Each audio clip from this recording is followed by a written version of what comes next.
I've already done one video on these Soyuz Launcher boxes.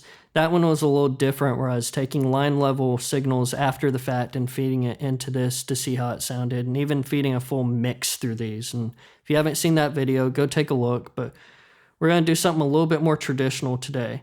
So these launchers need phantom power to operate. So generally, you would plug your mic into this, and then the launcher would go into your preamp, and the preamp would provide 48 volt phantom power to power this.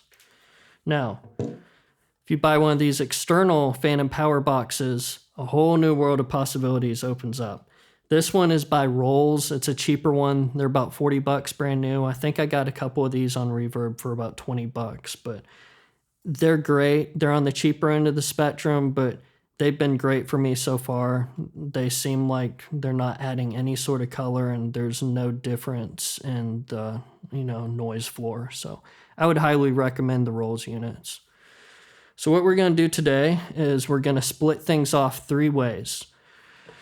The first signal is going to go into my API preamp, just traditional, straight into the preamp. Then we're going to feed the launcher into the preamp to kind of hear the combination between the API preamp and the launcher.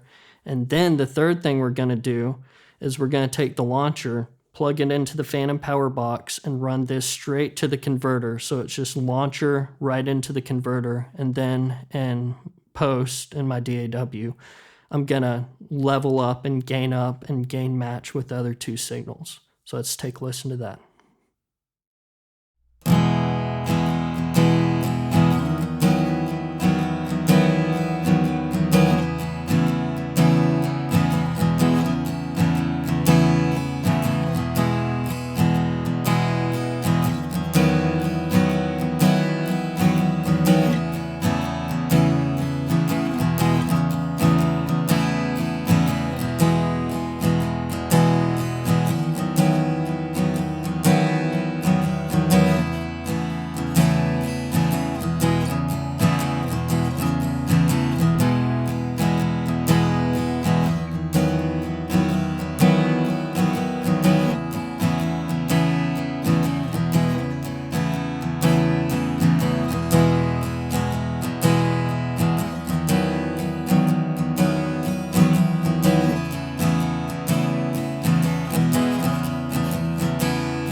In that example, I was using one of these radial boxes to split things out three ways to the same converters and same take, so you could hear a really direct comparison.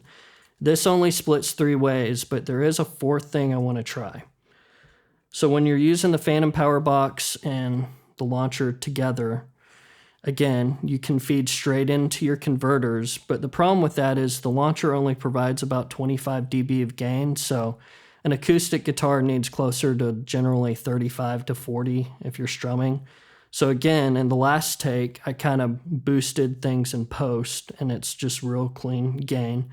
Another thing you can do, since this is powered and you don't need a preamp, you can run this straight into something like a compressor.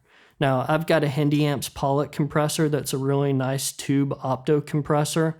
So I'm going to feed the launcher into the Pollock and then make up the gain with the Pollock, so I'm not having to do any kind of gain staging in post to match levels.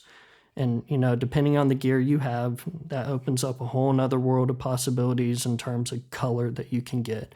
The Pollock's pretty colorful, so I'm expecting a little bit of a difference. The only thing to take into consideration with this is because you're hitting, if you use a compressor to do what I'm doing, most compressors aren't going to trigger the same way if you try to use it as compression, but any other kind of general compressors usually have an output stage, and you're still going through, all the circuitry and possibly tubes depending on what you use. So again, you can kind of rely on some of the color from your compressor and the gain stage to kind of make up the rest of that gain. But again, don't expect your compressor to trigger the same way it would if you're feeding it a stronger preamp signal, because a lot of compressors aren't going to trigger correctly.